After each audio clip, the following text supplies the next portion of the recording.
Halo semuanya, kita kembali lagi ke YouTube-nya Semos Moto. Kali ini kita bakal bahas sebuah motor Kawasaki Z800 yang punya banyak cerita, punya seorang dokter spesialis yang sangat cinta sama dunia permotoran.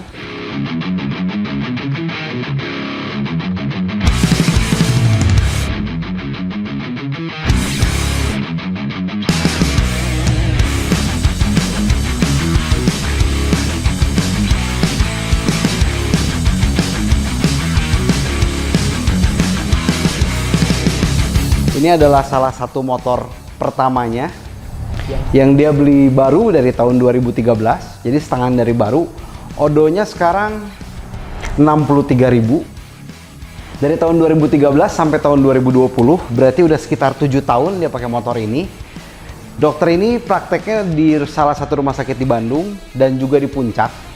Setiap hari, Dokter Lala namanya, pakai motor ini kurang lebih perjalanan dari Bandung ke Puncak itu adalah 100 sampai 110 kilo.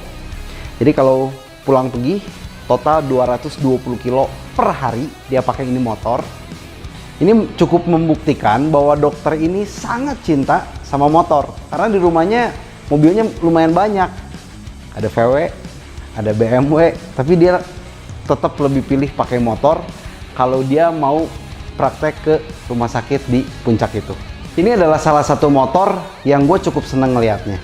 Kenapa? Karena pertama, ownernya memang cinta sama motor ya. Terbukti setiap hari pulang pergi pakai motor kurang lebih 220 kilo. Kilometernya udah 60.000. Tapi lu bisa nanti bisa dengerin suara mesinnya seperti apa. Ini adalah salah satu orang yang menurut gue ngerti dan tahu gimana cara merawat motor.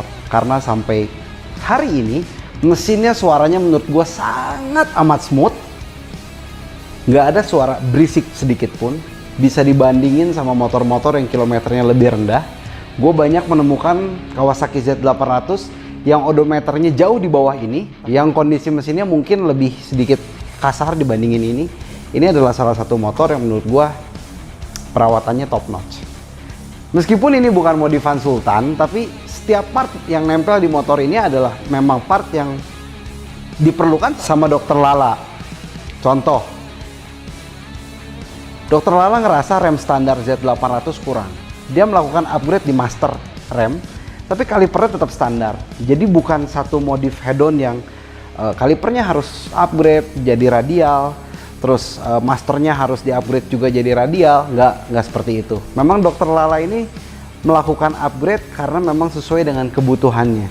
Saat dia merasa ganti master rem cukup, dia nggak usah ganti kaliper. Dokter Lala waktu itu ngomong pengen ganti master rem dan kopling, karena kopling dia rasa sudah cukup berat. Mengingat perjalanan dia yang 200 kilo, makanya kita suggest ganti kopling Ako-Sato, master rem Ako-Sato. Selanjutnya cerita tentang steering damper. Waktu itu Dokter Lala ngomong sama gua, cerita bahwa setiap kali dia naik motor, kalau belok di puncak itu dia harus selalu nahan stang. Makanya kita memberikan suggest untuk pasang steering damper. Steering dampernya menggunakan Hyper Pro dengan bracket Bimotif atau DMV Racing.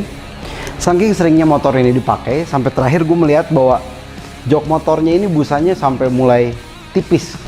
Dokter Lala sempat nanya untuk beli busa baru, tapi kita merekomendasikan untuk pasang gold gel. Dokter Lala setuju, kemudian gue bilang sekalian aja ganti sarungnya biar nggak licin. Dokter Lala juga mau. Akhirnya setelah dicoba, testimoninya dia bilang oke banget. Ini nggak bikin jok jadi lebih empuk, tapi ini sangat nyaman buat dikendarain jarak jauh. Yang ingat Dokter Lala kan dari Bandung sampai ke Puncak, ya otomatis dia butuh jok yang cukup nyaman. Menurut Dokter Lala, keunggulannya dia nggak bikin pantat pegel, juga nggak panas di pantat. Dia bilang ini nyaman, meskipun nggak empuk tapi nyaman. Cukup susah mungkin dideskripsiin kata-kata. Kalau mau lebih tahu ya lebih baik pasang aja. Kemudian untuk bagian depan fork protector, Dokter Lala menggunakan RNG. Ya mungkin semua juga udah pada tahu kalau ini barang yang tidak terlalu mahal, tapi secara fungsi sangat penting melindungi fork dan rem kalau amit-amit kalian crash. Rem slider juga menggunakan RNG. Untuk engine guardnya sendiri menggunakan produk dari Kawasaki. Knalpotnya menggunakan Akrapovic Racing. Untuk shock belakang sendiri Dr. Lala melakukan upgrade ke Ohlin. Kenapa melakukan upgrade juga? Karena memang shock standarnya yang lama dianggap sebetulnya sudah cukup.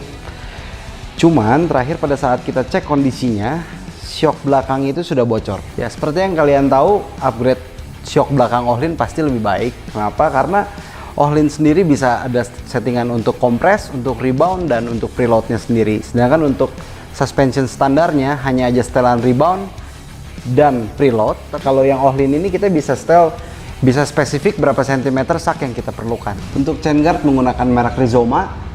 Untuk rantai menggunakan EKA 520 MVXZ warna black yang Dr. Lala pilih. Untuk gear sendiri menggunakan Sams Sprocket 520/45. Untuk bagian belakang TOTID menggunakan Rizoma. Untuk lampu sen juga menggunakan Rizoma. Ya lampu sen Rizoma ini cukup unik ya dari Rizoma. Kalau kita perhatiin lampu LED-nya juga cuma satu, tapi nyalanya sangat terang sekali kalau menurut gua sih. Untuk hand grip Dr. Lala menggunakan Rizoma Urlo berwarna hijau. Dan untuk spion menggunakan Rizoma Spy Air bar and mirror.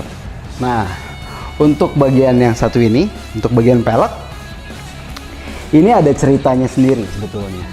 Jadi Dr. Lala satu hari pulang dari rumah sakit malam-malam dari Puncak menuju Bandung ke rumahnya, dia nabrak atau mungkin giles batu yang cukup besar. Puji Tuhan Dr. Lalanya nggak apa-apa, motornya pun nggak jatuh. Tapi akhirnya pelek standar bawaan motor beliau peang. Dari situ Dr. Lala nanya, sebetulnya cuma ada dua opsi, yaitu ya ganti pelek standarnya lagi, kita beli dari Kawasaki, atau upgrade. Kita juga jelasin ke Dr. Lala, dok, kita ngurangin bobot di sesuatu yang berputar, itu efeknya jauh sekali. Handlingnya jauh lebih enak, motornya jauh lebih agile, ya secara penampilan juga jauh lebih bagus. Akhirnya Dr. Lala mutusin untuk upgrade. Kita pakai pelek OZ Racing gas RSA warna silver titanium. Lengkap dengan disc brake depan dan belakang juga kita ganti karena yang lama sudah cukup tipis. Kita ganti menggunakan original dari Kawasaki. Suspension depan juga kita ganti silver rock baru. Kita ganti oli baru supaya optimal. Pasti penasaran kan dengerin suara mesin kilometer motor yang sudah 60.000 ini gimana? Kita dengerin ya.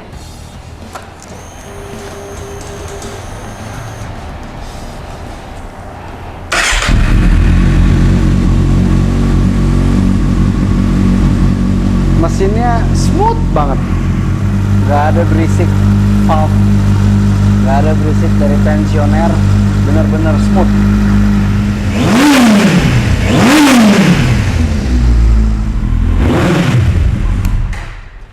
Sekian sedikit cerita tentang motor Dr. Lala. Sekali lagi ini bukan tentang modifan Sultan, bukan tentang motor Sultan, tapi tentang seseorang yang mencintai motor dan mencintai pekerjaannya. Saya juga mau mengapresiasi dan mengucapkan terima kasih kepada Dr. Lala karena sudah berjasa dalam melakukan perjuangan untuk melawan COVID-19 ini. Semoga kita semua bisa melewatinya bersama-sama. See you in the next video.